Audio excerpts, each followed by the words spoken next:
ஒரு ஊர்ல ஒரு துறவி இருந்தார், புத்த சமய துறவி. அந்த ஊர் மன்னன் அவரை பத்தி கேள்விப்பட்டிருக்கான்.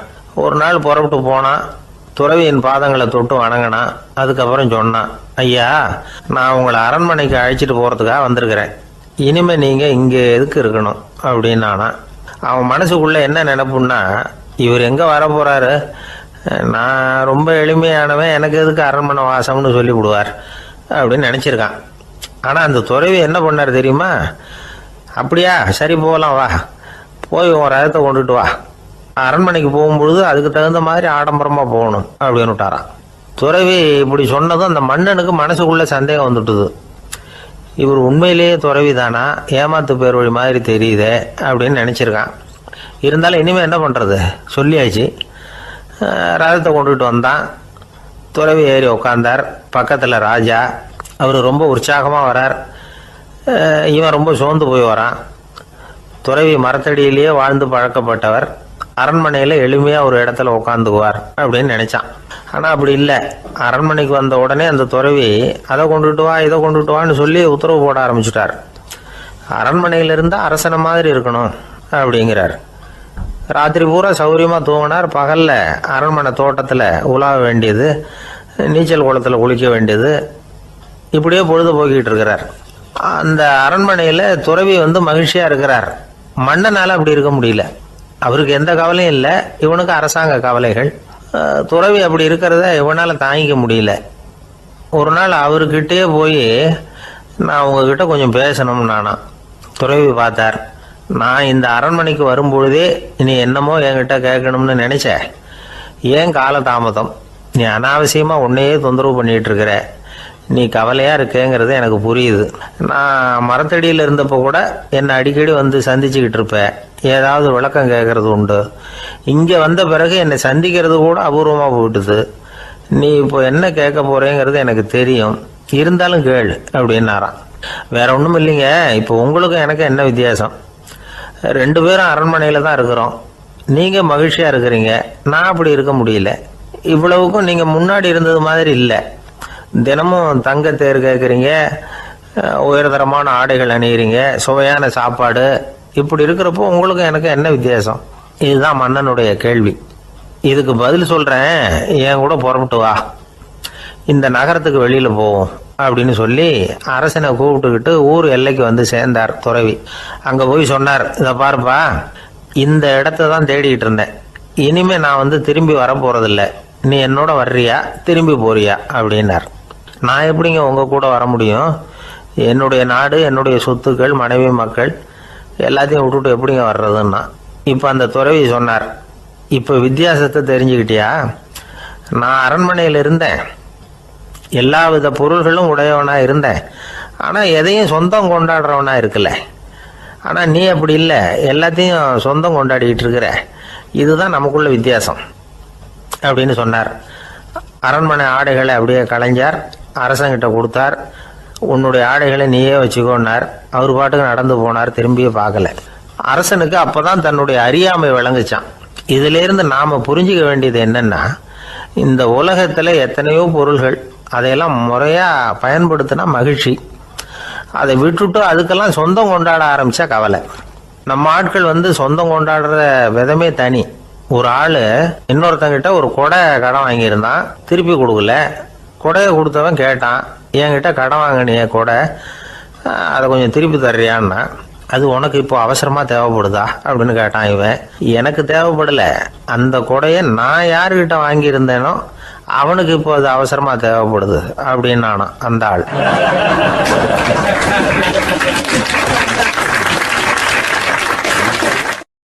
ஒரு சீன தேசத்து அரசர் இருந்தார். அவருக்கு வயசாயிட்டுது. அவருக்கு அடுத்தபடியாக அவருடைய புள்ள பட்டத்துக்கு வரணும், ஆட்சி பொறுப்பை ஏற்றுக்கணும்.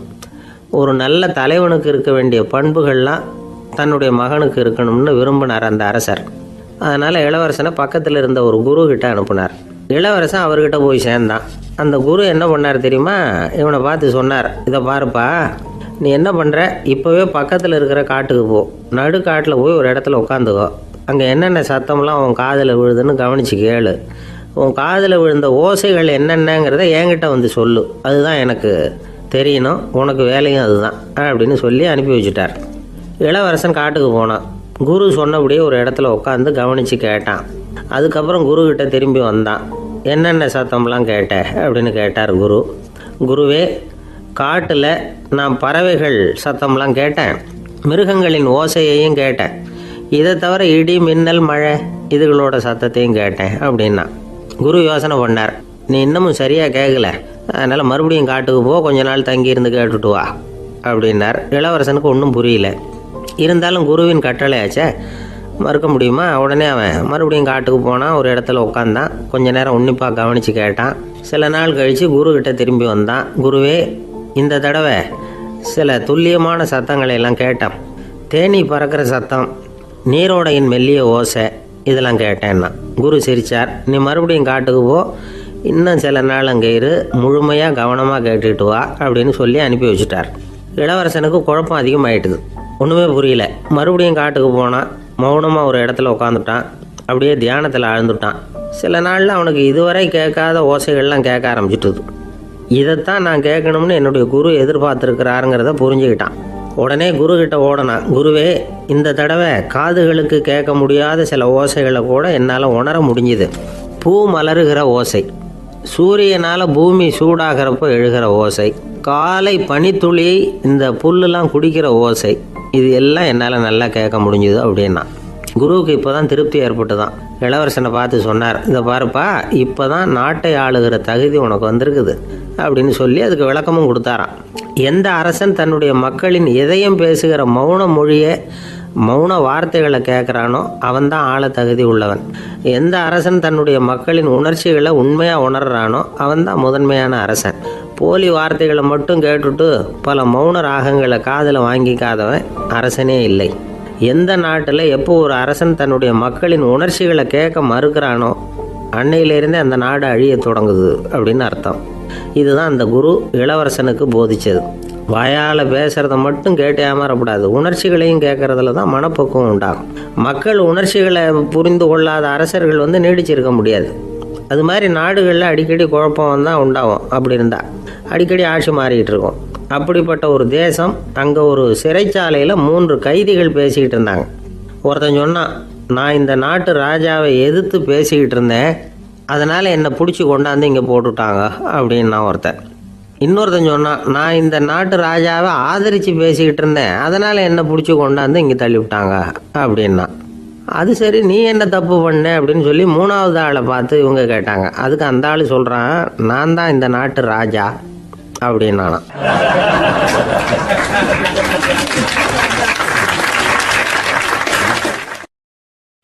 ஒரு ஆள் இருந்தான், நிறைய பணம் சம்பாதிச்சான், ஆனால் செலவு பண்ண மனசு வரல, கருமி. அவன் என்ன பண்ணா, சேர்த்த பணம் பூராவையும் ஒரு மரத்தடியில் புதைச்சி வச்சுருந்தான்.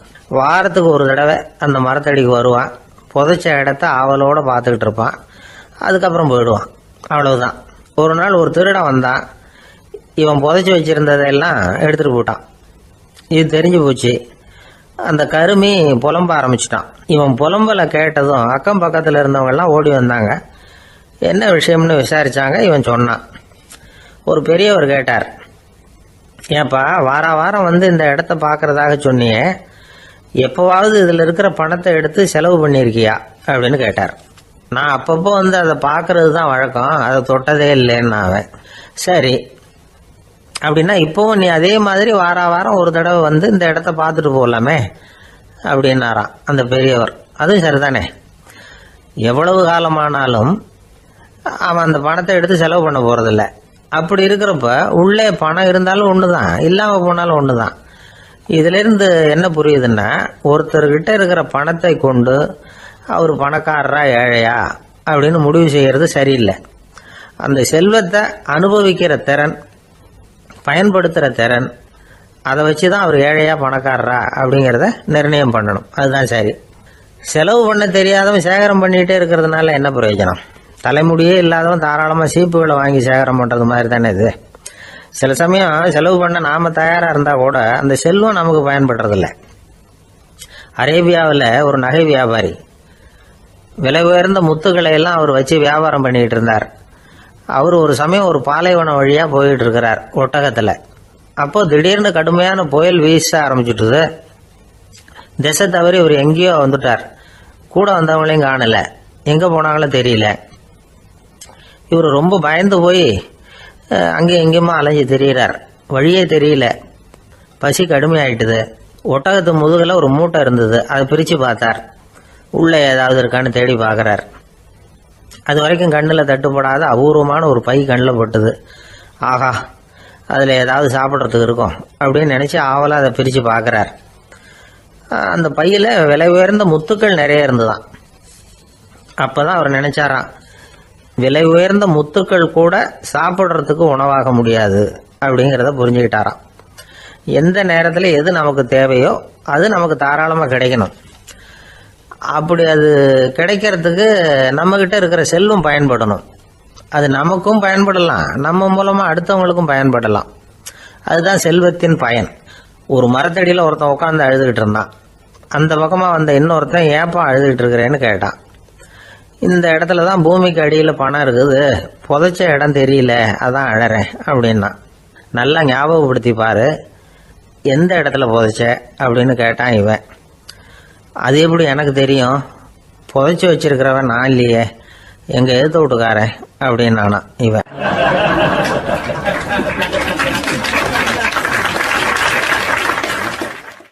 சில பேரை இப்படி சொல்றது உண்டு, அடுத்தவங்களை அனுசரித்து நடந்துக்க தெரியல, அவன் என்ன சார் மனுஷன் அப்படிம்பாங்க. சக மனிதர்களோட எப்படி பழகிறது அப்படின்னு தெரியாததுனாலேயே பல பேர் இன்னைக்கு சங்கடப்பட்டுக்கிட்டு இருக்கிறாங்க. வசதி வாய்ப்பெல்லாம் சரியா இருக்கும், ஆனால் வாழ்க்கை சரியா இருக்காது. இன்னொருத்தர்கிட்ட எப்படி பேசுறது பழகிறதுங்கிறது தெரியாததுனால தான் இந்த அவஸ்தை. சரி, இந்த அவஸ்தை இல்லாமல் வாழறது எப்படி? இதுக்கு அனுபவசாலிகள் சில வழிமுறைகளை சொல்றாங்க. அதெல்லாம் என்னென்னங்கிறத இப்போ தெரிஞ்சுக்குவோம். முதல்ல நம்ம நாக்கு நம்ம கண்ட்ரோலில் இருக்கணும். வார்த்தைகளை கொட்டிவிட்டு அதுக்கப்புறம் அள்ள முடியாமல் கிடந்து கஷ்டப்படக்கூடாது. எப்படி பேசுகிறோங்கிறதும் முக்கியம், பேசுகிறப்ப எப்படி முகத்தை வச்சிருக்கிறோங்கிறதும் முக்கியம். அன்பாக பேசினாலும் நல்லா இருக்கும். அப்படி பேசுகிறப்ப ஆதரவாக அவர் தோள் மேலே ஒரு கையை போட்டுக்கிட்டு பேசினா இன்னமும் நல்லா இருக்கும். ரெண்டாவது விஷயம், இன்னொருத்தர்கிட்ட பேசுகிறப்ப வாக்குறுதிகளை அள்ளி வீசக்கூடாது. கொடுக்குற வாக்குறுதி குறைச்சலாக இருக்கணும். அப்படி கொடுத்த வாக்குறுதியை கண்டிப்பாக நிறைவேற்றணும். நாம் ஒருத்தரை பாராட்டுறோம் அல்லது அவரை பற்றி அபிப்பிராயம் சொல்கிறோம்னா அது ஆக்கப்பூர்வமாக இருக்கணும். நம்ம பாராட்டு அல்லது விமர்சனம் அடுத்தவருடைய முன்னேற்றத்துக்கு உதவுறது மாதிரி இருக்கணும். நாம் சொல்கிறத கேட்டுட்டு அவன் தலையில் கையை வச்சுட்டு உட்காந்துடக்கூடாது. எப்பவும் உற்சாகமாக இருக்கணும், முகம் மலர்ச்சியாக இருக்கணும். மனுஷன் இருந்தால் வருத்தம், கவலை, ஏமாற்றம் எல்லாம் இருக்க தான் செய்யும். அதெல்லாம் மனசில் இருக்கட்டும். அந்த வருத்தமும் கவலையும் ஏமாற்றமும் சேர்ந்துக்கிட்டு நம்ம முகத்தில் இருக்கிற மலர்ச்சியை மூடி மறைக்கிறதுக்கு நாம் இடம் கொடுத்துடக்கூடாது. எந்த விஷயத்தை பற்றி யாருக்கிட்ட பேசினாலும் வெளிப்படையாக பேசணும், திறந்த மனசோட பேசணும். மூடி மறைச்சி முன்னு முழுங்கிக்கிட்டு இருக்கக்கூடாது. இன்னொருத்தர்கிட்ட பேசுகிறப்போ விவாதம் பண்ணுங்க, அது தப்பு இல்லை. ஆனால் வாதாடிக்கிட்டு இருக்கக்கூடாது. அதாவது என்ன சொல்கிறாங்கன்னா, டிஸ்கஸ் பண்ணலாம், ஆர்கியூ பண்ணக்கூடாதான். நம்மக்கிட்ட இருக்கிற நல்ல குணங்களை நாம் எடுத்து சொல்லிகிட்டு இருக்கக்கூடாது. அந்த நல்ல குணங்களே நம்மளை பற்றி எடுத்து சொல்லணும், அது மாதிரி நடந்துக்கணும். அதே மாதிரி அடுத்தவங்க கிட்ட உள்ள கெட்ட குணங்களை பற்றி அவசியம் இல்லாமல் நாம் பேச வேண்டியதில்லை. உங்களை பற்றி யாராவது தப்பாக பேசுகிறாங்களா, அப்படி அவங்க பேசுறதுல உண்மை இல்லையா அப்படின்னா அதை நீங்கள் பொருட்படுத்த வேண்டியதில்லை, விட்டுடலாம். அது தானாக போயிடும். ஒரு 4-5 பேரோட பேசிக்கிட்டு இருந்தீங்கன்னா எல்லாருக்கும் முக்கியத்துவம் கொடுங்க, யாரையும் அலட்சியப்படுத்தாதீங்க. தமாஷா பேசலாம், ஆனால் அவங்க தமாஷ் அடுத்தவங்களை கேலி பண்ணுறதா இருக்கக்கூடாது. நமக்கு கிடைக்க வேண்டியது கிடைக்கலையே அப்படிங்கிற தவிப்பு நம்மகிட்ட இருக்கக்கூடாது, அது தேவையில்லை. உங்கள் செயல்பாடுகள் தெளிவாக இருக்கட்டும், பாராட்டு தானாக அவங்கள தேடிட்டு வரும். இன்னொரு மனுஷனுடைய மனசில் கௌரவமான ஒரு இடத்த பிடிக்கணும்னா நாம் இந்த குணத்தையெல்லாம் நம்மகிட்ட வளர்த்துக்கணும். இதெல்லாம் அனுபவசாலிகள் சொல்லியிருக்கிற குறிப்புகள். இந்த குறிப்புகளை சரியாக புரிஞ்சுக்கணும், அது முக்கியம். தப்பாக புரிஞ்சுக்கிட்டா என்ன ஆகும் தெரியுமா? இதை கேளுங்க. ஒருத்தர் வந்தார், சார் அடுத்தவங்க தோள் மேலே கையை போட்டுக்கிட்டு அன்பாக பேசணும்னு சொன்னீங்க, அப்படிதான் பேசினேன். அவர் முதுக கூட தட்டி கொடுத்தேன், என் வேலை போயிட்டுது சார், வீட்டுக்கு அனுப்பிச்சுட்டாங்க அப்படின்னார். யாருக்கிட்ட அப்படி பேசுனீங்கன்னு கேட்டோம். என் முதலாளிகிட்ட சார் அப்படிங்கிறார் ரொம்ப சோகமா.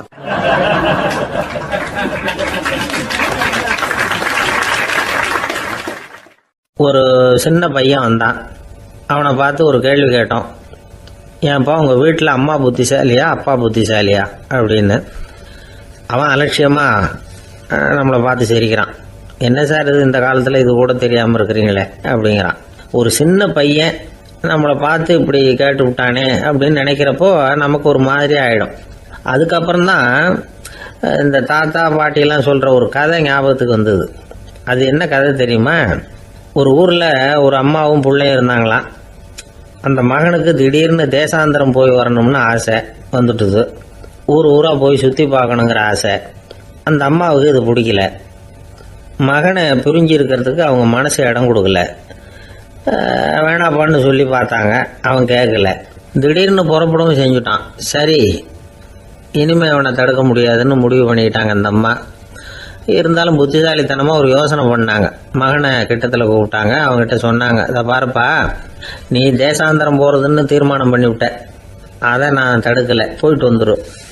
ஆனால் போகிறதுக்கு முன்னாடி எனக்கு ஒரு வாக்குறுதி கொடுத்துட்டு போ அப்படின்னாங்க. போகிறப்போ ராத்திரியாக இருந்தாலும் பகலாக இருந்தாலும் சரி, புளிய மரத்து நிழலில் தான் தங்கணும். திரும்பி வர்றப்போ இரவும் பகலும் நீ வேப்ப மரத்து நிழல்லே தங்கணும் அப்படின்னாங்க. சரி, அப்படியே செய்கிறேன்னு சொல்லி வாக்குறுதி கொடுத்தான் பையன். புறப்பட்டு போனான். போகிற வழியில் புளிய மரத்து நிழல்லே தங்கினான், தூங்கினான். அப்படி போய்கிட்டே இருந்தான். 7வது நாள் அவன் உடம்பு சுகம் இல்லாமல் போயிட்டுது. ரொம்பவும் பலவீனமாயிட்டான். இனிமேல் நடக்க முடியாதுங்கிற நிலைமை வந்துட்டுது. யோசிச்சு பார்த்தான். சரி, இதுக்கு மேலே போக வேண்டாம் அப்படின்னு முடிவு பண்ணிட்டு திரும்பி வர ஆரம்பிச்சுட்டான். திரும்பி வர்றப்போ வழியில் வேப்ப மரத்து நிழல்லையே தங்கி வந்தான். நாளுக்கு நாள் உடம்பு சரியாக வந்துட்டுது.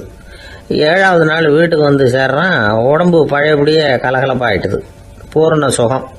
தேசாந்திரம் போன பையன் திரும்பி வந்துட்டானே அப்படின்னு அந்த அம்மா ஆச்சரியப்படலை. ஏன்னா அவங்களுக்கு தெரியும் இப்படி ஆகும்னு. பையன் சீக்கிரமாக திரும்பி வரணுங்கிறதுக்காக தான் அவங்க அந்த யோசனையை சொன்னாங்க. என்ன விஷயங்கிறதையும் அவங்களே சொன்னாங்க. மகனே, புளிய மரத்து நிழல் உடம்புக்கு உஷ்ணத்தை கொடுக்கும், சீக்கம் உண்டாக்கும். அதனால் நீ தொடர்ந்து புளிய மரத்து நிழலில் தங்கினாவே நோய்க்கு ஆளாயிட்ட. அதனால் பயணத்தை முடிச்சுக்கிட்டு திரும்பி வரணுங்கிற முடிவுக்கு வந்துட்ட. திரும்பி வர்றப்போ நீ தங்கினது வேப்ப மரத்து நிழல். அது உடம்புக்கு குளிர்ச்சியை தரக்கூடியது, நோயை தீர்க்கக்கூடியது. அதனால் சுகமாக வீட்டுக்கு சேர்ந்துட்ட. உன்னோட தேசாந்திர பயணத்தை தடுக்கிறதுக்காக தான் இப்படி பண்ணினேன் அப்படின்னாங்களாம் அந்த அம்மா. பார்த்தீங்களா அம்மாவோட புத்திசாலித்தனத்தை? அப்பாவாக இருந்தால் இப்படியா பண்ணுவார்?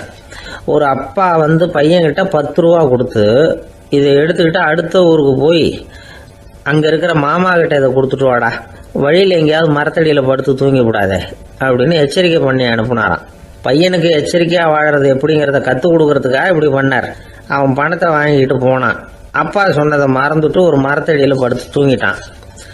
அவனுக்கு தெரியாமல் அவன் பின்னாடியே போன அப்பா அவன் கையில் இருந்த அந்த 10 ரூபாயை நைஸாக எடுத்துகிட்டு வந்துட்டார். அவன் பையில் தானே வச்சுருந்தான், அது தெரியாமல் எடுத்துகிட்டு வந்துட்டார். அவன் தூங்கிக்கிட்டு இருக்கான். எடுத்துகிட்டு ஒரு மறுபடியும் வீட்டுக்கு வந்துட்டார். பையன் முழிச்சுக்கிட்டு பையை தடவி பார்க்குறான், பணத்தை காணும். அழுதுகிட்டே திரும்பி வந்தான். அப்பா கிட்ட விஷயத்த சொன்னான்.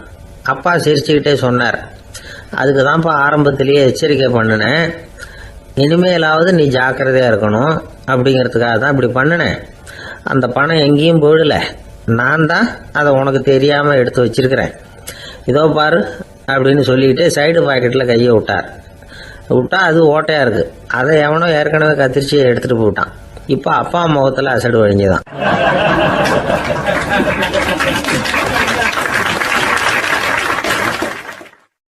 ஒரு பல்கலைக்கழகம், அங்கே ஒரு இலக்கிய பேராசிரியர், அவர் பாடம் நடத்திக்கிட்டு இருந்தார்.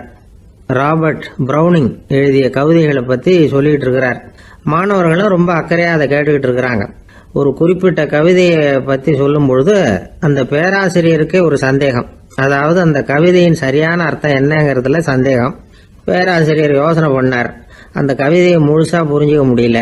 அதனால் மாணவர்களை பார்த்து சொன்னார், மாணவர்களே, ஒரு நாள் பொறுத்துங்க, இந்த கவிதையை எழுதின கவிஞர் எங்கள் வீட்டுக்கு பக்கத்தில் தான் இருக்கிறார். இன்னைக்கு சாயந்தரம் நான் அவரை நேரிலேயே போய் பார்க்குறேன். பார்த்து இதுக்கு என்னங்க அர்த்தம்னு கேட்டுட்டு வந்துடுறேன். அதுக்கப்புறம் உங்ககிட்ட சொல்கிறேன் அப்படின்னாராம். அன்னைக்கு சாயந்தரமே அந்த பேராசிரியர் கவிஞரை தேடிக்கிட்டு போயிட்டார். கவிஞர் அவங்க வீட்டில் அவர் பாட்டு உட்காந்துருந்தாராம். இவர் போய் அவர் முன்னாடி உட்காந்தார். அப்புறம் கேட்டார், ஐயா, அந்த கவிதையின் முழு பொருள் என்னன்னு தெரிஞ்சுட்டு போகிறதுக்காக வந்திருக்கிறேன் அப்படின்னாராம். எந்த கவிதை அப்படின்னாராம் அவர். இவர் அந்த கவிதையை சொல்லியிருக்கார். கவிஞர் கொஞ்சம் யோசனை பண்ணிவிட்டு அப்புறம் சொன்னாராம், பேராசிரியரே நீங்க கொஞ்சம் தாமதமா வந்துட்டீங்கன்னாராம். இவருக்கு ஒன்றும் புரியல. நீங்க என்ன சொல்றீங்க? நான் தாமதமா வந்துட்டேன்னா? நீங்க தான் உயிரோடு இருக்கிறீங்களே, அப்படி இருக்கும்பொழுது நான் தாமதமா வந்துட்டேன்னா அது எப்படி அப்படின்னு இவர் குழம்பி இருக்கிறார். இப்ப கவிஞர் சொன்னாராம், ஐயா நான் உயிரோடு இருக்கிறேனா இல்லையாங்கிறது முக்கியம் இல்லை. நான் அந்த கவிதை வரிகளை எழுதினப்போ 2 பேருக்கு அதோட அர்த்தம் தெரிஞ்சிருந்தது. இப்போ ஒரே ஒருத்தருக்கு தான் அதோட அர்த்தம் தெரியும் அப்படின்னாராம். பேராசிரியர் யோசனை பண்ணியிருக்கார். அப்படின்னா அந்த ஒருத்தர் கவிஞர் ராபர்ட் பிரவுனிங்கை தவிர வேற யாரா இருக்க முடியும்? இவர் தான் அப்படிங்கிறத அவர் மனசுல நினைச்சுக்கிட்டார். அதனால சொன்னார், ஐயா நான் தாமதமா வரல, அந்த கவிதையின் பொருள் என்ன அது சொல்லுங்கன்னார். பேராசிரியரே நான் சொல்றது உங்களுக்கு புரியலன்னு நினைக்கிறேன். நான் இந்த வரிகளை எழுதினப்போ 2 பேருக்கு அதோட அர்த்தம் தெரிஞ்சிருந்தது. அந்த 2 பேர் யாருன்னா, ஒருத்தர் ராபர்ட் பிரவுனிங், அதாவது நான், இன்னொருத்தர் கடவுள். இப்போ அது கடவுளுக்கு மட்டும்தான் தெரியும். நானே இதை பத்தி பல தடவை யோசனை பண்ணி பார்த்தேன். இது ரொம்ப அழகானது, ஆனாலும் ரொம்ப வழுக்கலானது. அதை பிடிச்சிட்டோம்னு நினைச்சிட்டு இருக்கும் பொழுதே காத்து மாதிரி அது உங்ககிட்ட இருந்து ஓடி போயிடுது. எனக்கு ரொம்பவும் வருத்தமா தான் இருக்குது. நிச்சயமா நான் தான் இந்த வரிகளை எழுதியிருக்கிறேன். அதுல அர்த்தம் இருக்குங்கிறது எனக்கு தெரியும், அதை நான் உணர்றேன். ஆனா நீங்க என்ன மன்னிக்கணும், எனக்கே கூட அதை என்னால விளக்க முடியல. அப்படி இருக்கும் பொழுது உங்களுக்கு எப்படி அதை நான் விளக்க முடியும் அப்படின்னு அந்த கவிஞர். அனுபவிக்கப்படக்கூடிய எல்லாமே விளக்கப்படக்கூடிய ஒன்றல்ல, விளக்கப்படும் எல்லாமே அனுபவிக்கப்படக்கூடிய ஒன்றல்ல அப்படிங்கிறது ஞானிகளுடைய கருத்து. அதுக்காக தான் அந்த சம்பவம். வாழ்க்கையில் நீங்கள் தொடர்ந்து ஆய்வு செய்து கொண்டே இருக்கக்கூடிய விளக்கங்களை ஒருபோதும் அடைய முடியாத பரிமாணங்கள் இருக்கிறதுனால தான் அது அலுப்பு தட்டாமல் இருக்குது. உங்களால் நிறைய அனுபவிக்க முடியும், இருந்தாலும் நீங்கள் அனுபவித்து அறிந்த விஷயங்கள் கூட வார்த்தைகளால் விளக்கப்பட முடிவதில்லை அப்படிங்கிறது பெரியோர் சிந்தனை. இதெல்லாம் ஒரு பக்கம் இருக்கட்டும். நமக்கு தெரிஞ்ச பேராசிரியர் ஒருத்தர் 1 மணி நேரம் ரொம்ப விவரமா வகுப்பு எடுத்தார். கடைசியா சொன்னார், மாணவர்களே ரொம்பவும் எளிமையா விளக்கமா எல்லா விவரமும் சொல்லியிருக்கிறேன். அதனால இதுல உங்களுக்கு சந்தேகம் வர்றதுக்கு வாய்ப்பே இல்லை. இருந்தாலும் கேட்க வேண்டிய கடமை கேட்கிறேன். இது வரைக்கும் நடத்தினதுல யாருக்காவது ஏதாவது சந்தேகம் உண்டா அப்படின்னு கேட்டாராம். எனக்கு ஒரே ஒரு சந்தேகம் தான் சார் அப்படின்னு எழுந்திரிச்சு நிக்கிறான் ஒருத்தன். என்னன்னு கேட்டாராம். இது வரைக்கும் நீங்க என்ன பாடம் சார் நடத்துனீங்க அப்படின்னானா அவன்.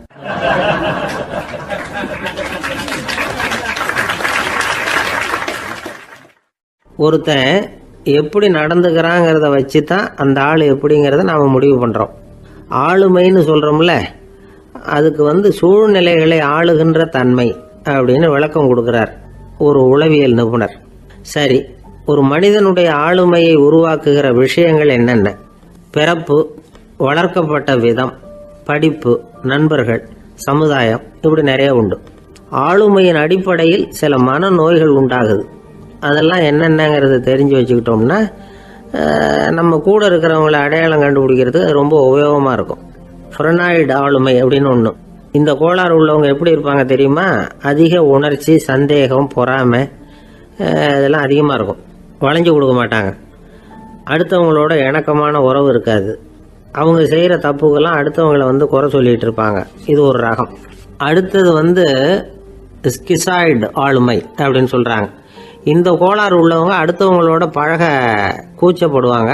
சின்ன வயசுலேயே இது ஆரம்பமாயிடுது. பகல் கனவுலேயே சஞ்சரிப்பாங்க. அவங்களுடைய விரோதம், கோபம் இதை கூட வெளியில் காட்டிக்க முடியாமல் இருப்பாங்க. இவங்களுக்கு அகமுகம், பிரச்சனைகள்லேருந்து ஒதுங்கி எதுலேயும் ஈடுபாடு இல்லாதவங்களா இருப்பாங்க. இப்படி ஒரு ரகம். அடுத்தது சைக்ளோதமிக் ஆளுமை அப்படின்னு சொல்கிறாங்க. அது என்னன்னா, உணர்ச்சிகளில் ஏற்றத்தாழ்வு அதிகமாக இருக்குமா. சில சமயம் பார்த்தா மகிழ்ச்சியாக இருப்பாங்க, சில சமயம் சோகமாக உட்காந்துருப்பாங்க. அவங்க மனநிலைக்கு தகுந்த மாதிரி சமூக நிகழ்ச்சிகளில் பங்கெடுத்துக்குவாங்க.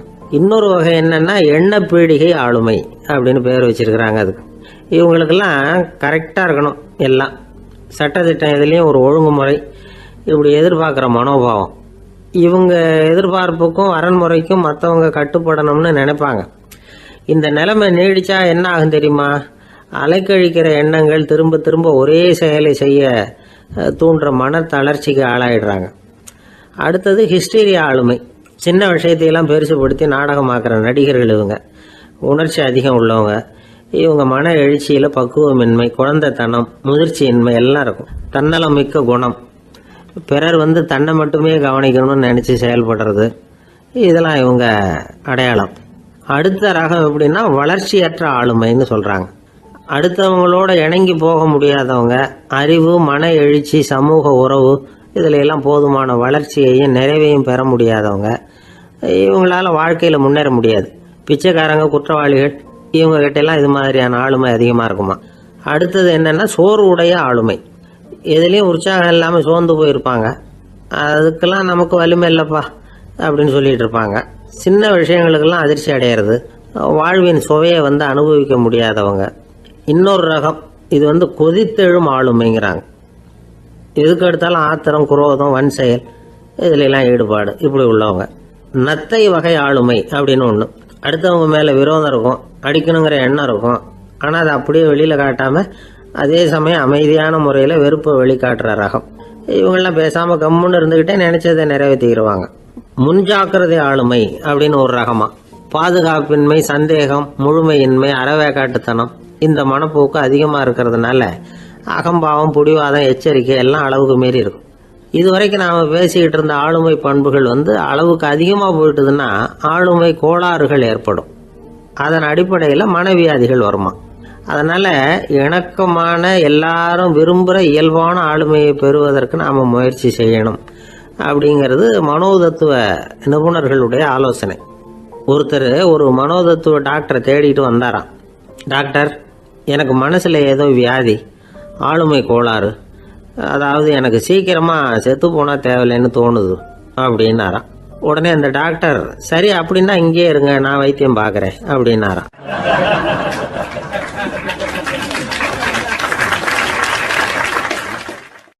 பந்திக்கு முந்தர ஆசாமிகள் நம்மள பல பேர் உண்டு. அப்படி முந்தறதுக்கு கூட முயற்சி பண்ணுறவங்க நிறைய பேர் இருக்கிறாங்க. இதில் என்ன ஒரு விஷயம்னா, பந்திக்கு முந்துறது கூட தப்பு இல்லை.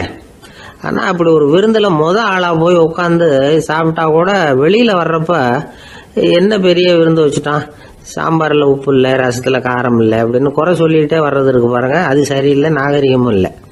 கல்யாண பத்திரிகையில் என்ன போட்டிருக்குது, என் பொண்ணுக்கும் இன்னார் பையனுக்கும் கல்யாணம், எல்லாரும் குடும்பத்தோடு வந்திருந்து மணமக்கள் ஆசீர்வதிக்கணும், இப்படி தானே போட்டிருக்கோம். குடும்பத்தோடு விருந்து சாப்பிட்டு சாப்பாடு எப்படி இருக்குன்னு அபிப்பிராயம் சொல்லிவிட்டு போங்க அப்படின்னா போட்டிருக்கு கல்யாண பத்திரிகையில். ஒருத்தர் வீட்டு விசேஷத்துக்கு போயிருக்கோம்னா எவ்வளவோ அசௌகரியங்கள் நமக்கு ஏற்படலாம். ஏராளமான கூட்டம் வந்திருக்கும். எல்லாரையும் அவங்க தனித்தனியாக கவனிச்சுக்கிட்டு இருக்க முடியாது. நாம தான் அனுசரித்து நடந்துக்கணும். நாமளாக போய் வாழ்த்த வேண்டியவங்களை வாழ்த்தி விட்டு சேரணும். அதை விட்டுட்டு பத்திரிக்கை கொடுத்தானேன்னு போனேன், கவனிப்பே சரியில்லை அப்படின்னு புலம்பிக்கிட்டு இருக்கக்கூடாது. ஒரு விருந்துக்கு போனால் அங்கே எப்படி நடந்துக்கணும் அப்படிங்கிறத பற்றி கூட அனுபவசாலிகள் சில விவரங்கள்லாம் சொல்லியிருக்கிறாங்க. இந்த காலத்தில் கல்யாணம், பிறந்த நாள், அது இதுன்னு நிறைய விருந்துகள் நடக்குது. அதெல்லாம் எதுக்காக? மனித உறவுகளை வளர்த்துக்கிறதுக்காக தான், வேற எதுக்கு? ஒரு விருந்துக்கு போனால் அமைதியாக பொறுமையாக போய் உட்காரணும். அடித்து பிடிச்சிக்கிட்டு இடத்த பிடிக்க போகிறேன் அப்படின்னு நிற்கக்கூடாது. முதல் பந்தி நடந்துக்கிட்டு இருந்தால் அது முடிஞ்சு இலை எடுத்து சுத்தம் பண்ணதுக்கு அப்புறம் போய் உட்கார்றது தான் நாகரீகம். இலை எடுக்கிறதுக்கு முன்னாடியே அங்கே போய் உட்காந்தா நல்லா இருக்காது. நீங்கள் சாப்பிட்டுட்டு உட்காந்துருக்கீங்களா, சாப்பிட்றதுக்கு உட்காந்துருக்கீங்களா, பார்க்குறவங்களுக்கு சந்தேகம் வந்துடும். அதே மாதிரி இலையில எல்லா ஐட்டமும் பரிமாறினதுக்கு அப்புறம் சாப்பிட ஆரம்பிக்கணும். ஒவ்வொரு ஐட்டமாக வைக்க வைக்க நாம் பாட்டுக்கு எடுத்து உள்ளே தள்ளிகிட்டே இருந்தோம்னா எதை வச்சோம் எதை வைக்கலன்னு பரிமாறினவரே குழம்பி போயிடுவார். ஏன்னா எப்போ பார்த்தாலும் இலை காலியாகவே இருக்கும். சாப்பிட்றப்போ உங்கள் சாப்பாட்டையே நீங்கள் கவனிக்கணும். அடுத்தவங்க இலையில என்ன இருக்குது, பக்கத்தில் இருக்கிறவர் எதை அதிகமாக சாப்பிட்றார், இதெல்லாம் நமக்கு என்னத்துக்கு? எல்லாரும் சாப்பிட்டு முடிக்கிற வரைக்கும் பொறுமையாக இருக்கிறது தான் நல்லது. நீங்கள் மட்டும் திடீர்னு பாதியில் எழுந்திரிச்சு பக்கத்தில் இருக்கிறவங்களுக்கு சங்கடமாக இருக்குமேங்கிறதெல்லாம் யோசிக்காமல் நீங்கள் பாட்டு எழுந்திரிச்சு போகக்கூடாது. பக்கத்தில் உள்ளவங்க உங்களை எழுந்திரிக்க சொன்னால் எழுந்திரிச்சு போகலாம். விருந்துகளில் சாப்பாட்டை வீணாக்கிறதே ஒரு நாகரிகமாக போட்டுது. இந்த காலத்தில் சாப்பாட்டுக்கே கஷ்டப்பட்டுக்கிட்டு பல பேர் இந்த உலகத்தில் இருக்கிறப்போ சாப்பாட்டை வீணாக்கிறது எவ்வளவு பெரிய மோசங்கிறத நினச்சி பார்க்கணும். வேணுங்கிற அளவுக்கு கேட்டு வாங்கி சாப்பிட்றது தான் முறை. விருந்தில் இந்த பஃபே அப்படின்னு சொல்லி ஒரு முறை சொல்கிறாங்கல்ல, அதாவது உணவு வகைகளை எல்லாம் பொதுவாக ஒரு இடத்துல வச்சுடுறது, நமக்கு தேவையானதை நாமே எடுத்துட்டு ஒரு தட்டில் போட்டுக்கிட்டு சாப்பிட வேண்டியது. இதில் கூட சில பேர் தேவைக்கு அதிகமாக எடுத்து போட்டுக்கிட்டு வீணாக்குறாங்க. சில சமயம் கடைசியாக சாப்பிட போகிறவங்களுக்கு எல்லா ஐட்டமும் கிடைக்காம போகலாம். அதை போய் பெருசு பண்ணிகிட்டு இருக்கக்கூடாது. என்ன சார் இந்த அளவுக்கு கூடவா நாகரிகம் தெரியாமல் இருக்கிறோம், இதை போய் பெருசாக சொல்ல வந்துட்டீங்களே அப்படின்னு நினைக்கலாம். ஒருத்தர் 2 பேருக்கு இந்த விவரம் தேவைப்படலாம். அவங்க காதலையும் இது விழட்டுமேங்கிறதுக்காக தான் இது. ஒரு பெரிய கல்யாண விருந்து நடந்துக்கிட்டு இருந்தது. விருந்து மண்டபத்து வாசலில் ஒருத்தர் நின்றுக்கிட்டு வர்றவங்களையெல்லாம் ரொம்ப மரியாதையாக வணங்கி உள்ளே அனுப்பி வச்சுக்கிட்டு இருந்தார். எப்படி தெரியுமா? வர்றவங்க கையெல்லாம் பிடிச்சி முத்தம் கொடுத்து அதுக்கப்புறம் உள்ளே அனுப்பி வச்சுக்கிட்டு இருந்தாராம். கூட்டம்லாம் முடிஞ்சதுக்கப்புறம் அவர்கிட்ட போய் கேட்டிருக்கிறாங்க, சார் நானும் எவ்வளவோ விருந்துகளுக்கு போயிருக்கிறேன், இருந்தாலும் இவ்வளவு மரியாதையாக வர்றவங்க கைக்கெல்லாம் முத்தம் கொடுத்து வரவேற்கிறத இங்கே தான் பார்க்குறேன் அப்படின்னு சொன்னாங்க. அதுக்கு அவர் சொன்னார், அட போங்க சார், நான் முத்தம் கொடுக்கல, முந்தின பந்திக்கு வந்து சாப்பிட்டவங்களே அடுத்த பந்திக்கும் வர்றாங்களான்னு மோந்து பார்த்து அனுப்பி வச்சுக்கிட்டு இருந்தேன் அப்படின்னார்.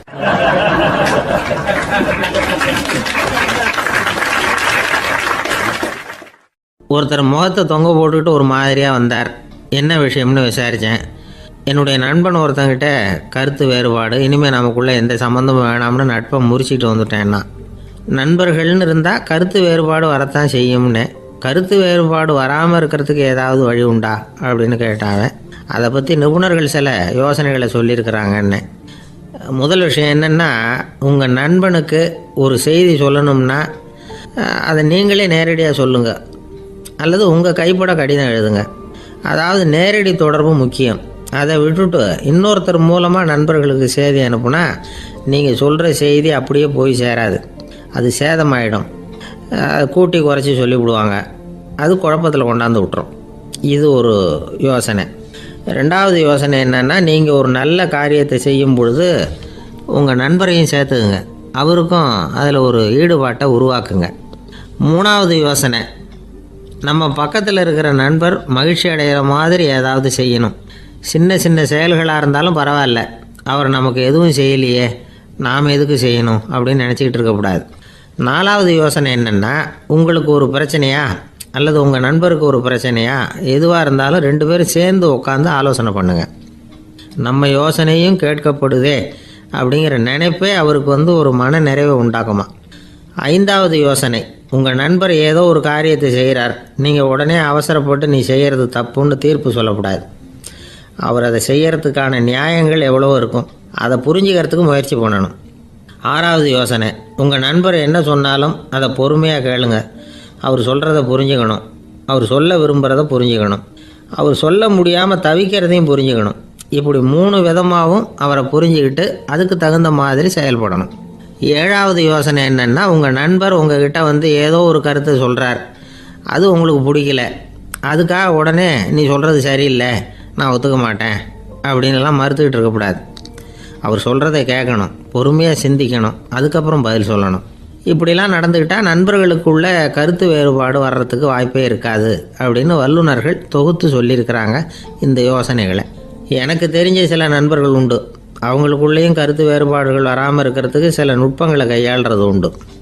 ஒருத்தர் சொன்னார், அந்த டாக்டர் சின்ன வயசுலேருந்து என் கூட பழகினவர், நாங்கள் 2 பேரும் இணை பிரியாத நண்பர்கள்.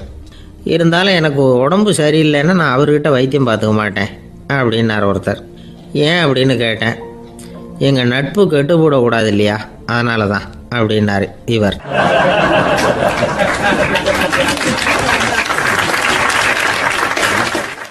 ஒரு சிகை அலங்கார கூடம், ரொம்ப சுறுசுறுப்பாக எல்லாரும் வேலை செஞ்சுக்கிட்டு இருக்கிறாங்க.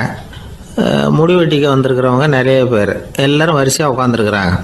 அந்த சமயத்தில் திடீர்னு கதவை திறந்துக்கிட்டு ஒருத்தர் உள்ளே வர்றார். அவர் ஒரு பெரிய மனிதர், அவரும் முடிவெட்டிக்கிறதுக்காக தான் உள்ளே வந்திருக்கிறார். அவரை பார்த்த உடனே அங்கே வரிசையில் உட்காந்துருந்தவங்க எல்லாரும் எழுந்திரிச்சு அவர்கிட்ட வந்துட்டாங்க. அவரை சுற்றி நின்றுக்கிட்டாங்க. எப்படி இருக்கிறீங்க, நல்லா இருக்கீங்களா அப்படின்னு விசாரிக்க ஆரம்பிச்சிட்டாங்க. எல்லாம் முடிஞ்சதும் வந்தவர் கேட்டார், வரிசையில் கடைசியாக இருக்கிறவர் யார் அப்படின்னு கேட்டார். ஏன்னு கேட்டாங்க. நான் அதுக்கு அடுத்தபடியாக உட்காரணும், அதுக்காக தான் கேட்குறேன் அப்படின்னார். உடனே அங்கே இருந்தவங்கள்லாம் என்ன சொன்னாங்க தெரியுமா, நீங்கள் வந்து வரிசையில் காத்திருக்கக்கூடாது, நீங்கள் அரசாங்கத்தின் தலைவர், உங்களுக்கு நேரம் முக்கியம், அதனால் நீங்கள் முன்னாடி போங்க அப்படின்னு சொன்னாங்க. ஆனால் அதை அவர் கேட்கல. தோழர்களே, உங்களுடைய கருத்துக்கு ரொம்ப நன்றி, எல்லாரும் வரிசையாக தான் வரணும், அதுதான் முறை, வரிசையில் வரணுங்கிற நடைமுறையை நானும் பின்பற்ற விரும்புகிறேன், நாம் எல்லாரும் சமமானவர்கள் அப்படின்னார். இப்படி சொல்லிவிட்டு வரிசையில் கடைசியாக இருந்த ஒரு நாற்காலியில் போய் உட்காந்துக்கிட்டார். தன் சட்டை பையில் இருந்த ஒரு செய்தித்தாளை எடுத்தார், படிக்க ஆரம்பிச்சிட்டார். ஆனால் அங்கே இருந்தவங்களால இதை பார்த்துக்கிட்டு சும்மா இருக்க முடியல. ஒருத்தர் எழுந்திரிச்சு வந்தார். ஐயா, இப்போ என்னுடைய முறை வந்திருக்குது, நான் தான் போக வேண்டிய முறை. உங்களை இங்கே காத்திருக்க வைக்கிறத விட ஒரு 5 ஆண்டுகளுக்கு கூட நான் முடிவெட்டிக்காமே இருந்துட முடியும் அப்படின்னார். அவர் மறுபடியும் சொன்னார், ஐயா, நீங்கள் வரிசை முறையை தாண்டி போக விருப்பப்படல, சரி, ஆனால் என்னுடைய முறையை மாற்றி கொடுக்கறதுக்கு எனக்கு முழு உரிமை இருக்குது. இதுக்கு பதிலாக உங்களுடைய கடைசி இடத்த நான் எடுத்துக்கிறேன், இதை நீங்கள் மறுக்க முடியாதுன்னார். அங்கே இருந்த மற்றவங்களும் இதை ஒரு மனசாக வற்புறுத்த ஆரம்பிச்சிட்டாங்க. அந்த பெரிய மனிதர் பார்த்தார், சரின்னு கடைசியாக ஒத்துக்கிட்டார். அவர் யார் தெரியுமா? அவர் தான் மாவீரர் லெனின். ரஷ்யாவில் கிரெம்ளின் சிகை அலங்கார கூடத்தில் தான் இது நடந்தது. எல்லாரும் இந்நாட்டு மன்னர்கள்னு வாயளவில் பேசுறதுல என்ன பிரயோஜனம்? நாம் எல்லாரும் சமங்கிறத நடைமுறையில் கடைபிடிச்சி காட்டினவங்க கொஞ்சம் பேர் தான். அவங்களில் ஒருத்தர் தான் லெனின். வரிசையில் நின்று வர்றதுங்கிறது ஒரு சிறந்த பண்பு, உயர்ந்த பண்பு. இன்றைக்கி பல இடங்களில் அது நமக்கு தேவைப்படுது. ஒரு ரேஷன் கடைவாசல், கடை திறக்கிறதுக்கு முன்னாடியே எல்லாரும் வரிசையில் நின்றுட்டாங்க. கடைசியாக வந்த ஒருத்தர் க்யூவில் முன்னாடி போகிறதுக்கு முயற்சி பண்ணுறார். ஏற்கனவே நின்றுட்டு இருக்கிறவங்க அவரை முன்னாடி போகிறதுக்கு விட மாட்டேங்கிறாங்க. கடைசியாக போய் நில்லையா அப்படின்னு எல்லாரும் கத்துறாங்க. அதான் அவர் காதில் வாங்கலை, முண்டி அடிச்சுக்கிட்டு முன்னாடி போகிறதுக்கே முயற்சி பண்ணிகிட்டு இருக்கிறார். எல்லாரும் சேர்ந்து அவரை வலுக்கட்டாயமாக இழுத்து கொண்டாந்து பின்னாடி கொண்டு போய் நிறுத்திவிட்டு சொன்னாங்க, இதை பாருப்பா, நாங்கள் இருக்கிற வரைக்கும் நீங்கள் முன்னாடி போய் எதையும் வாங்க முடியாது, தெரிஞ்சுக்கோ அப்படின்னாங்க. இப்போ அந்த ஆள் சொன்னாராம், நான் இங்கே பின்னாடி நிற்கிற வரைக்கும் நீங்களும் எதுவும் வாங்க முடியாது அப்படின்னாராம். ஏன்னு கேட்டிருக்கிறாங்க. நான் தான் அந்த கடையை திறக்க வேண்டிய ஆள் அப்படின்னா.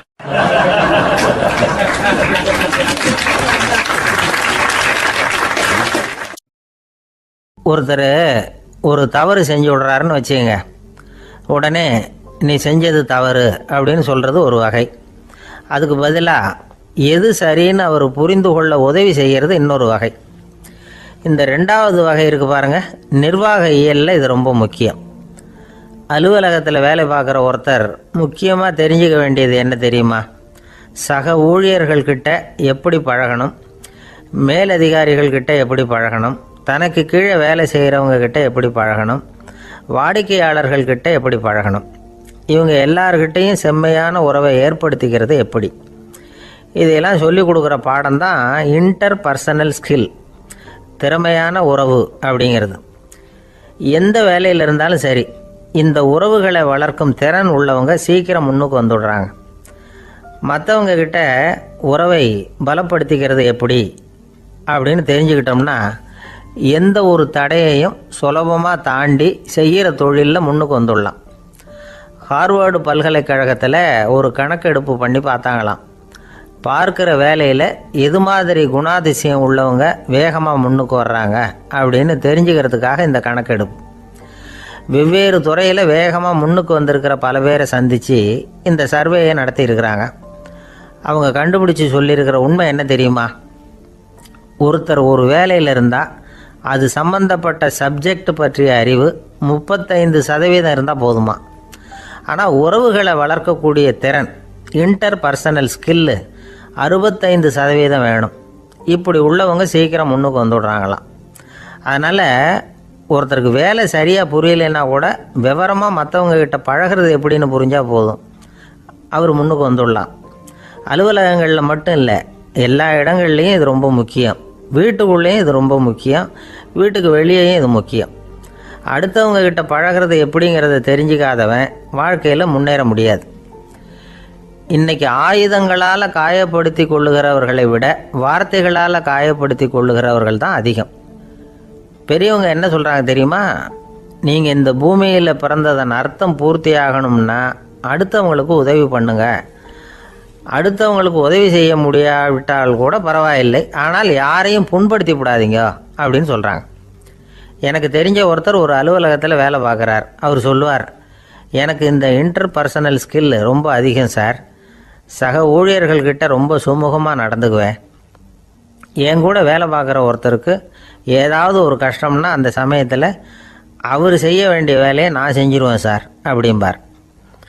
நான் அவர்கிட்ட சமீபத்தில் அப்படி ஏதாவது செஞ்சுருக்கீங்களா அப்படின்னு கேட்டேன். செஞ்சுருக்கேன் சார். போன வாரம் புதன்கிழமை ஆஃபீஸில் என் பக்கத்து சீட்டுக்காரருக்கு வயிற்று வலி. உடனே நான் மெடிக்கல் லீவ் போட்டுவிட்டு எங்கள் வீட்டுக்கு போயிட்டேன் சார் அப்படின்னார்.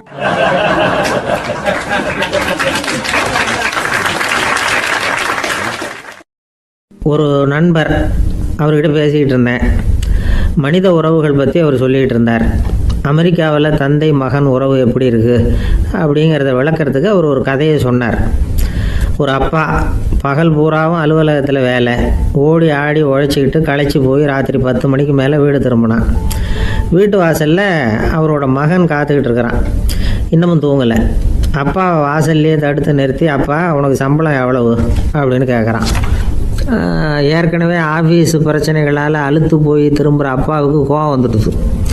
என்னடா இப்படிலாம் கேளுன்னு உங்கள் அம்மா உனக்கு சொல்லி கொடுத்தாளா அப்படின்னு சொல்லிவிட்டு உள்ளே போய் சட்டையை கட்டி மாட்டி விட்டு குளிச்சு விட்டு மறுபடியும் வெளியில் வந்து உடையை மாற்றுகிற சமயம் அப்போ மறுபடியும் மகன் உள்ளே வந்து நிற்கிறான் அவர் முன்னாடியே. அப்பா உனக்கு எவ்வளவு சம்பளங்கிறான் மறுபடியும். அப்பாவுக்கு எரிச்சல் அதிகமாகிட்டுது. மணிக்கு $20 போதுமா அப்படின்னார். அப்படின்னா எனக்கு ஒரு $10 தர முடியுமான்னா மகன். இதுக்கு தான் என் சம்பளம் எவ்வளவுன்னு கேட்டியா? 2ஆம் வகுப்பு படிக்கிற உனக்கு எதுக்குடா $10 அப்படின்னு கத்திவிட்டு தொலைக்காட்சி பெட்டியின் முன்னாடி போய் உட்காந்துக்கிட்டு ஏதோ நிகழ்ச்சியை பார்க்க ஆரம்பிச்சிட்டார். கொஞ்ச நேரம் கழித்து மறுபடியும் மகன் வந்து நிற்கிறான். அப்பா ப்ளீஸ் எனக்கு ஒரு $10 கொடுக்க முடியுமா? மகனுடைய கண்களில் கண்ணீர். என்னடா அவன் கண்ணீரை காட்டி காரியம் சாதிக்கலாம்னு பார்க்குறியா? ஒரு காசு கூட கொடுக்க மாட்டான் போ அப்படின்னு விரட்டி விட்டான். மகன் கண்ணீரை தொடச்சிக்கிட்டே கண்ணை தொடச்சிக்கிட்டு பேசாமல் போய் படுத்துக்கிட்டானா. கொஞ்ச நேரம் ஆச்சு. அப்பாவோட கோபம் கொஞ்சம் கொஞ்சமாக குறைஞ்சிது. பிள்ளைகிட்ட கோபமாக கத்துனது தப்பு தாங்கிறது புரிஞ்சுது அவனுக்கு. எழுந்திரிச்சு போனான், படுக்கை இறக்கி போனான். மகனை பார்த்தான். அவன் தலையணையை கட்டி பிடிச்சிக்கிட்டு அழுதுகிட்டு இருக்கிறான். அவனை மெல்ல நெருங்கி அவங்ககிட்ட எதமாக பேசுகிறதுக்கு ஆரம்பித்தானான். எதுக்குடா அவனுக்கு $10 பள்ளிக்கூடத்தில் கேட்டாங்களா அப்படின்னு கேட்டானான். மகன் சொல்லியிருக்கான், இல்லை டாடி, உனக்கு 1 மணி நேரம் சம்பளம் $20ன்னு சொன்னேன். நீ ஏற்கனவே எனக்கு கொடுத்த பாக்கெட் மணி $10 என்கிட்ட இருக்குது. இப்போ நீ இன்னொரு $10 கொடுத்தீங்கன்னா அதையும் சேர்த்து $20 ஆகிடும். அந்த $20 நான் உனக்கு கொடுத்துருவேன். அப்படி கொடுத்தா நீ என் கூட 1 மணி நேரம் செலவழிப்ப இல்லையா? அதுக்காக தான் $10 கேட்டேன் அப்படின்னு சொன்னானோ. அந்த அப்பா கண்ணு கலங்கி போச்சான். ஆதரவோடு தன்னுடைய மகனை கட்டி பிடிச்சி அழ ஆரம்பிச்சிட்டாராம். இதுதான் நண்பர் சொன்ன கதை. அமெரிக்கா மட்டும் இல்லை, உலகம் பூராவும் இன்றைக்கி மனித உறவுகள் இப்படி தான் மாறிட்டு இருக்கு. பெரியவர்கள் அறிவுரை என்ன தெரியுமா? உங்கள் குழந்தைகளிடமிருந்து குழந்தை பருவத்தை பிரித்து விடாதீர்கள் அப்படிங்கிறது தான். அதாவது இன்றைய குழந்தைகள் தங்கள் பிருந்தாவனத்தை இழந்து விடுகிறார்கள் அப்படிங்கிறது அவங்களுடைய கருத்து. இந்த நிலைக்கு நாம் காரணமாக இருந்துடக்கூடாது. குழந்தைகளோட விளையாடுவோம், குடும்பத்தோடு உறவாடுவோம் அப்படிங்கிறது தான் நம்முடைய நோக்கமாக இருக்கணும். இன்றைய உறவு முறைக்கு இன்னொரு உதாரணம் சொல்லுவாங்க. ஒருத்தர் வந்தாராம், அவர் பக்கத்தில் ஒரு சின்ன பையன். நாம் அவரை விசாரிக்கிறோம், யார் இந்த பையன் அப்படின்னா அவர் சொல்கிறார், இவன் எனக்கு தூரத்து உறவு அப்படின்னாராம். இந்த தூரத்து உறவுன்னா எப்படின்னு இருக்கான். இதுக்கு அவன் சொல்லியிருக்கிறான், இவன் எங்கள் அப்பாவுக்கு 8வது புள்ள அப்படின்னானா.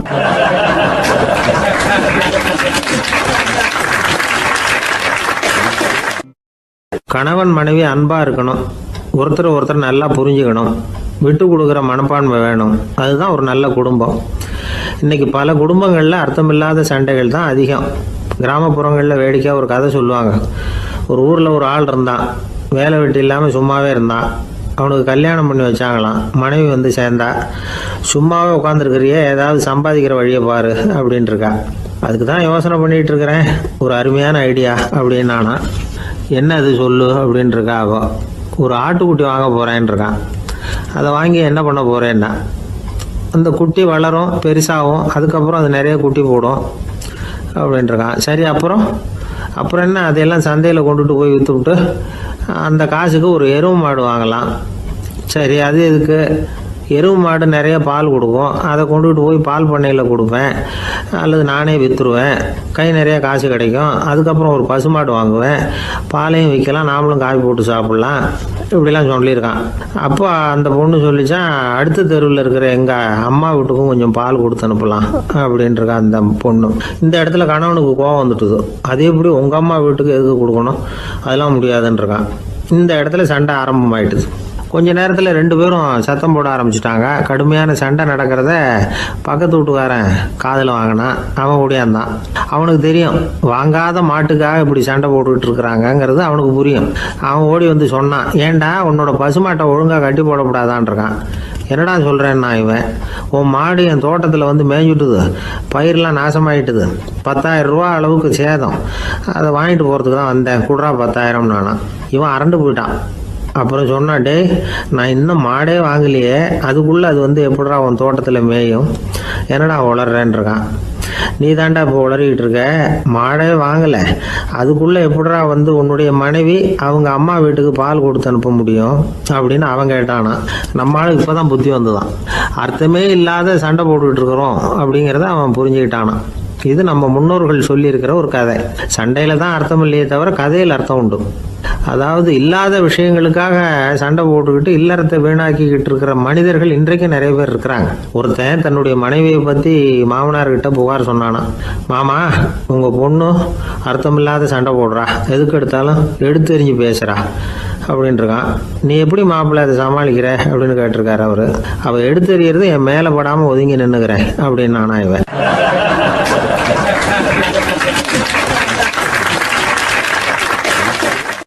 ஒரு ஊர்ல ஒரு துறவி இருந்தார், புத்த சமய துறவி. அந்த ஊர் மன்னன் அவரை பத்தி கேள்விப்பட்டிருக்கான். ஒரு நாள் புறப்பட்டு போனா, துறவியின் பாதங்களை தொட்டு வணங்கினான். அதுக்கப்புறம் சொன்னான், ஐயா நான் உங்களை அரண்மனைக்கு அழைச்சிட்டு போறதுக்காக வந்திருக்கிறேன், இனிமே நீங்க இங்க எதுக்கு இருக்கணும் அப்படின்னானா. அவன் மனசுக்குள்ள என்ன நினைப்புன்னா, இவர் எங்க வர போறாரு, நான் ரொம்ப எளிமையானவன், எனக்கு எதுக்கு அரண்மனை வாசம்னு சொல்லி விடுவார் அப்படின்னு நினைச்சிருக்கான். ஆனால் அந்த துறவி என்ன பண்ணார் தெரியுமா, அப்படியா சரி போகலாம் வா, போய் உன் ரதத்தை கொண்டுட்டு வா, அரண்மனைக்கு போகும்பொழுது அதுக்கு தகுந்த மாதிரி ஆடம்பரமாக போகணும் அப்படின்னு விட்டாரான். துறவி இப்படி சொன்னதும் அந்த மன்னனுக்கு மனசுக்குள்ள சந்தேகம் வந்துட்டுது. இவர் உண்மையிலேயே துறவி தானா, ஏமாத்து பேர் வழி மாதிரி தெரியுதே அப்படின்னு நினச்சிருக்கான். இருந்தாலும் இனிமேல் என்ன பண்ணுறது, சொல்லியாச்சு. ரதத்தை கொண்டுட்டு வந்தான். துறவி ஏறி உட்காந்தார். பக்கத்தில் ராஜா. அவர் ரொம்ப உற்சாகமாக வரார். இவன் ரொம்ப சோர்ந்து போய் வரான். துறவி மரத்தடியிலேயே வாழ்ந்து பழக்கப்பட்டவர், அரண்மனையில் எளிமையாக ஒரு இடத்துல உட்காந்துக்குவார் அப்படின்னு நினச்சான். ஆனால் அப்படி இல்லை. அரண்மனைக்கு வந்த உடனே அந்த துறவி அதை கொண்டுட்டு வா இதை கொண்டுட்டு வான்னு சொல்லி உத்தரவு போட ஆரம்பிச்சிட்டார். அரண்மனையில் இருந்தால் அரசனை மாதிரி இருக்கணும் அப்படிங்கிறார். ராத்திரி பூரா சௌகரியமாக தூங்கினார். பகலில் அரண்மனை தோட்டத்தில் உலாவ வேண்டியது, நீச்சல் குளத்தில் குளிக்க வேண்டியது, இப்படியே பொழுது போக்கிட்டு இருக்கிறார். அந்த அரண்மனையில் துறவி வந்து மகிழ்ச்சியாக இருக்கிறார். மன்னனால் அப்படி இருக்க முடியல. அவருக்கு எந்த கவலையும் இல்லை, இவனுக்கு அரசாங்க கவலைகள். துறவி அப்படி இருக்கிறத இவனால் தாங்கிக்க முடியல. ஒரு நாள் அவர்கிட்டயே போய், நான் உங்ககிட்ட கொஞ்சம் பேசணும்னு நானா. துறவி பார்த்தார். நான் இந்த அரண்மனைக்கு வரும்பொழுதே நீ என்னமோ என்கிட்ட கேட்கணும்னு நினைச்ச, ஏன் காலதாமதம், நீ அனாவசியமாக உன்னையே தொந்தரவு பண்ணிகிட்டு இருக்கிற, நீ கவலையாக இருக்கேங்கிறது எனக்கு புரியுது. நான் மரத்தடியில் இருந்தப்போ கூட என்னை அடிக்கடி வந்து சந்திச்சுக்கிட்டு இருப்பேன், ஏதாவது விளக்கம் கேட்கறது உண்டு. இங்கே வந்த பிறகு என்னை சந்திக்கிறது கூட அபூர்வமாக போயிட்டுது. நீ இப்போ என்ன கேட்க போறேங்கிறது எனக்கு தெரியும், இருந்தாலும் கேளு அப்படின்னாராம். வேற ஒன்றும் இல்லைங்க, இப்போ உங்களுக்கும் எனக்கு என்ன வித்தியாசம், 2 பேரும் அரண்மனையில் தான் இருக்கிறோம். நீங்கள் மகிழ்ச்சியாக இருக்கிறீங்க, நான் அப்படி இருக்க முடியல. இவ்வளவுக்கும் நீங்கள் முன்னாடி இருந்தது மாதிரி இல்லை. தினமும் தங்க தேர் கேட்குறீங்க, உயர்தரமான ஆடைகள் அணிகிறீங்க, சுவையான சாப்பாடு. இப்படி இருக்கிறப்போ உங்களுக்கு எனக்கு என்ன வித்தியாசம்? இதுதான் மன்னனுடைய கேள்வி. இதுக்கு பதில் சொல்கிறேன், என் கூட புறப்பட்டு வா, இந்த நகரத்துக்கு வெளியில் போவோம் அப்படின்னு சொல்லி அரசனை கூப்பிட்டுக்கிட்டு ஊர் எல்லைக்கு வந்து சேர்ந்தார் துறவி. அங்கே போய் சொன்னார், இதை பாருப்பா, இந்த இடத்த தான் தேடிக்கிட்டு இருந்தேன், இனிமே நான் வந்து திரும்பி வர போகிறதில்ல, நீ என்னோட வர்றியா திரும்பி போறியா அப்படின்னார். நான் எப்படிங்க உங்கள் கூட வர முடியும், என்னுடைய நாடு, என்னுடைய சொத்துக்கள், மனைவி மக்கள் எல்லாத்தையும் விட்டுட்டு எப்படிங்க வர்றதுன்னா. இப்போ அந்த துறவி சொன்னார், இப்போ வித்தியாசத்தை தெரிஞ்சுக்கிட்டியா, நான் அரண்மனையில் இருந்தேன், எல்லா வித பொருள்களும் உடையவனா இருந்தேன், ஆனால் எதையும் சொந்தம் கொண்டாடுறவனா இருக்கல. ஆனால் நீ அப்படி இல்லை, எல்லாத்தையும் சொந்தம் கொண்டாடிக்கிட்டு இருக்கிற, இதுதான் நமக்குள்ள வித்தியாசம் அப்படின்னு சொன்னார். அரண்மனை ஆடைகளை அப்படியே களைஞ்சார், அரசங்கிட்ட கொடுத்தார். உன்னுடைய ஆடைகளை நீயே வச்சுக்கோன்னார். அவர் பாட்டுக்கு நடந்து போனார், திரும்பியே பார்க்கல.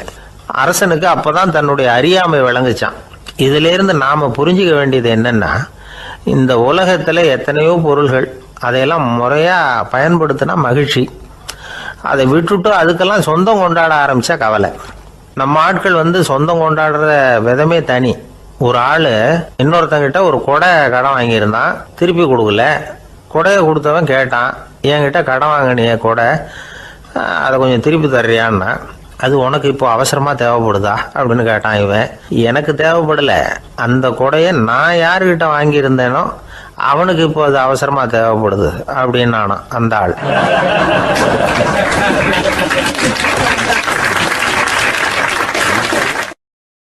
ஒரு ஊர்ல ஒரு புகழ்பெற்ற பத்திரிகையாளர் இருந்தார். அவர் ஒரு நாள் திடீர்னு இறந்து போயிட்டார். அதுக்கப்புறம் நேராக சொர்க்கத்துக்கு போனார். சொர்க்கத்தின் வாசல்ல நின்றுகிட்டு இருந்த ஒருத்தர் அவரை தடுத்தார். இதை பாரு, ஏற்கனவே இங்கே 12 பத்திரிகையாளர்கள் இருக்கிறாங்க, அவங்களுக்கே இங்கே வேலை இல்லை. அதுக்கு என்ன காரணம்னா, சொர்க்கத்தில் திடுக்கிடும் செய்திகள்லாம் ஒன்றும் கிடையாது.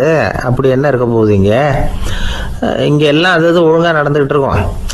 எல்லாம் ஒழுங்காக நடந்தால் பத்திரிகைகளுக்கு சுவாரஸ்யமான கொலை கொள்ளை தீ வைப்பு இது மாதிரி எதுவும் இங்கே இல்லை. ஏற்கனவே இங்கே இருக்கிறவங்க எல்லாரும் மரத்தடியில் உட்காந்துக்கிட்டு தியானம் பண்ணிகிட்டு இருக்கிறாங்க. அந்த ஒரே செய்தி தான் தினமும் இங்கே வந்துக்கிட்டு இருக்குது. அதை படிக்கிறதுக்கே இங்கே ஆள் கிடையாது. அதனால் நான் என்ன சொல்கிறேன்னா, நீ பேசாமல் நரகத்துக்கே போயிடு.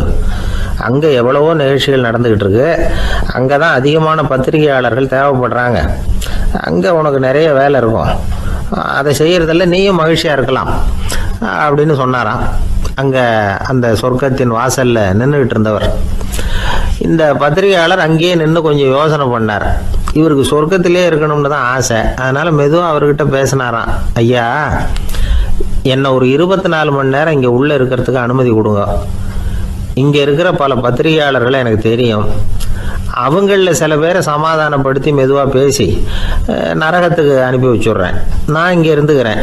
உங்கள் கணக்குப்படி 12 பேருக்கு மேலே இங்கே தாண்டாது, அப்படி பார்த்துக்கிறேன் அப்படின்னாராம். அவரும் யோசனை பண்ணி பார்த்துட்டு, சரி அப்படியே உனக்கு அனுமதி கொடுக்குறேன், ஆனால் ஒரு விஷயம், 24 மணி நேரம் தான் அனுமதி, அதுக்குள்ளே எல்லாம் நடக்கணும் அப்படின்ட்டுருக்கார். சரின்னு சொல்லிவிட்டு இந்த பத்திரிகையாளர் உள்ளே போனார். யோசனை பண்ணார். திட்டம் போட்டு ஒரு பொருளையை கிளப்பி விட்டார். சக பத்திரிகையாளர்கள் எல்லாம் கூப்பிட்டு சொன்னாராம், இந்த பாருங்க, நரகத்தில் ஒரு பெரிய தினசரி பேப்பரை கொண்டுகிட்டு வர்றதுக்காக திட்டம் போட்டுக்கிட்டு இருக்காங்க. அதுக்கு பல அதிகாரிகள் தேவைப்படுறாங்க. நிறைய சம்பளம் கிடைக்கும். யார் யாரெல்லாம் நரகத்துக்கு போக ஆசைப்படுறாங்களோ அவங்கெல்லாம் போகலாம் அப்படின்னு ஒரு பொருளையை கிளப்பி விட்டார். 24 மணி நேரம் கழித்து வாசல் பக்கம் போனார். அங்கே இருந்தவர்கிட்ட எத்தனை பேர் வெளியேறினாங்கன்னு விசாரிச்சாராம். அப்போ அவர் இவரை, நீ வெளியே போகக்கூடாது, முதல்ல உள்ளே தான் இருக்கணும் அப்படின்னு தடுத்தாராம். அப்புறம் சொன்னாராம், நீ சொன்ன செய்தியை கேட்டதும் இங்கே இருந்த எல்லா பத்திரிகையாளர்களுமே நரகத்துக்கு போயிட்டாங்கப்பா, உள்ளே யாருமே இல்லை, அதனால் நீ உள்ளே இருக்கலாம் அப்படின்னாராம். இதை கேட்டதும் இந்த பத்திரிகையாளரே குழம்பி போயிட்டார். ஒருவேளை உண்மையிலேயே நரகத்தில் புதுசாக பத்திரிகை ஏதாவது ஆரம்பிக்க போகிறாங்களோ அப்படின்னு அவரே நினைக்க ஆரம்பிச்சிட்டாராம். அப்புறம் சொன்னாராம், ஐயா என்னை விட்டுருங்க, நான் நரகத்துக்கே போயிடுறேன், அங்கே ஏதோ விசேஷம் இருக்கணும் அப்படின்னாராம். இல்லைன்னா இத்தனை பேரும் ஒட்டு மொத்தமாக அங்கே போகிறதுக்கு சான்ஸே இல்லை, என்னை தடுக்காதீங்கன்னு கெஞ்ச ஆரம்பிச்சிட்டாராம். மற்றவங்க நம்பணுங்கிறதுக்காக ஒரு பொருளையை கிளப்பி விட்டார். கடைசியில் தானே அந்த பொருளைக்கு ஆளாயிட்டார். அதாவது பிறரை ஏமாற்றிய அவரது மனம் கடைசியில் அவரையே ஏமாற்ற ஆரம்பிச்சுட்டு பாருங்க. நீங்க இப்படி அடுத்தவங்களை ஏமாத்துறதுக்கு உங்க மனசை பழக்கப்படுத்துறீங்க, ஆனா கடைசியில் அதனால நீங்களே ஏமாற்றப்படுகிறீர்கள் அப்படிங்கிறது பெரியவர்களுடைய புத்திமதி. அதனால உங்க மனசுகிட்ட ரொம்ப எச்சரிக்கையா இருங்கோ அப்படிங்கிறாங்க. நம்ம ஆளுங்க அங்கே போய் என்ன சொல்லுவாங்கன்னா, இந்த மாதிரி அங்கே போகாத இங்கே போகாதேன்னு பயமுறுத்துறது உண்டு. சில பேர் அங்கே பேய் இருக்குது, பிசாசு இருக்குது அப்படின்னு பொருளையை கிளப்பி விடுறது உண்டு. இருட்டு நேரம் காட்டு வழியாக ஒருத்தன் போய்கிட்டு இருக்கிறான். அங்கே பேய் பிசாசு நடமாட்டம் இருக்கிறதாக வதந்தி. இவன் பயந்துக்கிட்டே வேகமாக போகிறான். காடு முடிஞ்சு மெயின் ரோட்டுக்கு வந்து சேர்ந்தான். அப்பாடா, ஒரு பஸ்ஸு நின்றுக்கிட்டு இருக்கு தனியாக. இருட்டில் லேசாக தெரிஞ்சுது. ஓடி போய் ஏறி உள்ளே உட்காந்துக்கிட்டான். பயந்துக்கிட்டே போனவன் அப்புறம் தான் தெரியுது உள்ள யாருமே இல்லை, டிரைவரும் இல்லை, கண்டக்டரும் இல்லை, வேற யாரும் இல்லை. இவனுக்கு பேய் பயம் அதிகமாக போட்டுது. ஏன்னா நடு ராத்திரி. இந்த நேரம் பார்த்து அந்த பஸ்ஸு தானே நகர ஆரம்பிச்சுதான். இவனுக்கு இன்னும் பயம் அதிகமாக போட்டுது. ஏன்னா டிரைவர் சீட்டு காலியாக இருக்குது, பஸ்ஸு நகருது. இவன் உடம்பு பூரா நடுங்க ஆரம்பிச்சுட்டுது. வீல்னு கத்தலாமான்னு பார்த்தான். அந்த நேரம் பார்த்து அவன் தோளில் ஒரு கை விழுந்துதான். திடுக்கிட்டு திரும்பி பார்த்துருக்குறான். அங்கே டிரைவர் நிற்கிறார். அவர் சொன்னாராம், ஏன்பா ஏற்கனவே பஸ்